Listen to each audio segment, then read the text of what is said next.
আসসালামু আলাইকুম। এগ্রিকালচার রিভিউয়ের পক্ষ থেকে আপনাদেরকে স্বাগত জানিয়ে শুরু করছি আমাদের আজকের পর্ব। আমরা এখন যে সবজির জমিটিতে দাঁড়িয়ে আছি, এটি সিম জাতীয় একটি সবজি, বরবটি নামেই পরিচিত। আমরা বরবটি হিসাবেই চিনে থাকি। বাংলাদেশের অত্যন্ত জনপ্রিয় একটি সবজি ফসল এই বরবটি। আমরা এখন যে জায়গাটিতে দাঁড়িয়ে আছি, এই জায়গাটা ফাঁসিয়াখালী ইউনিয়নের নয়াপাড়া বা নতুন পাড়ার একটি মাঠ। এখানকার কৃষক ভাইরা পর্যাপ্ত পরিমাণে সবজি চাষ করে থাকে। এর মধ্যে উল্লেখযোগ্য সবজি বরবটি। প্রিয় দর্শক, আপনারা দেখতে পাচ্ছেন বরবটির জমিতে বরবটির যে গাছ, এই গাছে থোকায় থোকায় বরবটি ধরে আছে। আসলে বরবটি 12 মাসই চাষ করা যায় এমন একটি সবজি, তবে বর্ষা মৌসুমে সব থেকে বেশি চাষ হয়ে থাকে। বরবটির চাষ করেছেন কৃষক ভাইরা। এখানে বিভিন্ন রকমের ডালপালা পুঁতে দিয়ে মাচার সিস্টেম করে দিয়েছেন, যার পরিপ্রেক্ষিতে গাছগুলোর যে উচ্চতা আপনারা দেখতে পাচ্ছেন, পর্যাপ্ত পরিমাণে উচ্চতা রয়েছে এবং গাছে পর্যাপ্ত পরিমাণে বরবটি এসেছে এবং ফুল দেখতে পাচ্ছেন আপনারা। আরও পর্যাপ্ত পরিমাণে ফলন পাবেন কৃষক ভাইয়েরা, এমনটি আশা করছেন। বর্তমানে কৃষক ভাইয়েরা হাইব্রিড জাতের বরবটি চাষের পরিধি বাড়িয়েছে, কারণ বাজারের চাহিদার সাথে তাল মিলিয়ে উচ্চ ফলনশীল জাতের বরবটি চাষ করছেন কৃষক ভাইয়েরা। এতে করে অধিক ফলন পাচ্ছেন এবং অধিক অর্থ আয় করতে সক্ষম হচ্ছেন।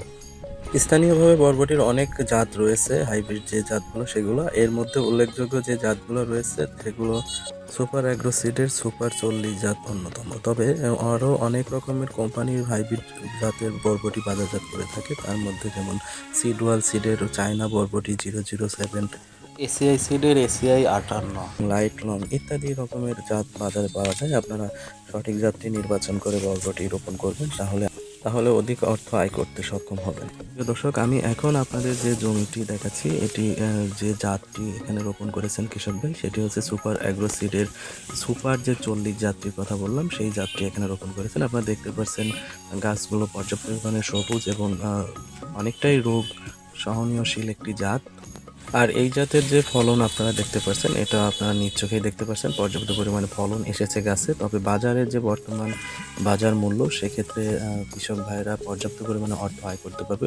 প্রিয় দর্শক, আমি আপনাদেরকে সুপার 40 জাতের বরবটি ঘুরে ঘুরে দেখানোর চেষ্টা করতেছি। আপনারা দেখতে পাচ্ছেন স্ক্রিনে পর্যাপ্ত পরিমাণে ফলন এসেছে।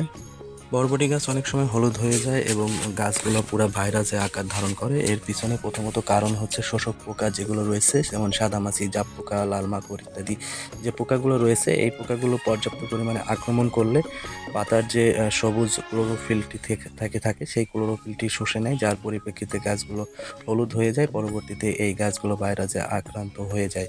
তবে এই যে পোকাগুলো, এই পোকাগুলো থেকে দমনে রাখতে হবে বরবটির যে গাছগুলো আছে এই গাছগুলোকে, তাহলে সঠিক ফলন নিশ্চিত করতে পারবেন। আর এখানে যে গাছগুলো দেখতে পাচ্ছেন, পর্যাপ্ত পরিমাণে জাম ফিট হয়ে যাওয়ার কারণে এই গাছগুলোকে পর্যাপ্ত পরিমাণে ভিজিয়ে স্প্রে করতে হবে। আর যেহেতু সাদামাছি, লাল মাকড় এবং জাপ পোকা, এই যে পোকাগুলো রয়েছে, এই পোকাগুলো পাতার উপরে থাকে এবং পাতার নিচে থাকে, সেক্ষেত্রে পাতাগুলোকে পর্যাপ্ত পরিমাণে ভিজিয়ে স্প্রে করতে হবে। সেক্ষেত্রে সহজেই আপনার গাছ রোগমুক্ত থাকবে বা পোকার যে আক্রমণ, সেই পোকার আক্রমণ থেকে রক্ষা করতে পারবেন। প্রিয় দর্শক, এগ্রিকালচার রিভিউর পক্ষ থেকে আপনাদেরকে আবারও স্বাগত জানাচ্ছি ভিডিওটি সম্পূর্ণ দেখার জন্য। পাশাপাশি নতুন নতুন কৃষিভিত্তিক ভিডিও পাইতে আমার এই চ্যানেলটি সাবস্ক্রাইব করবেন এবং বেল আইকন বাটনটি চেপে দিবেন।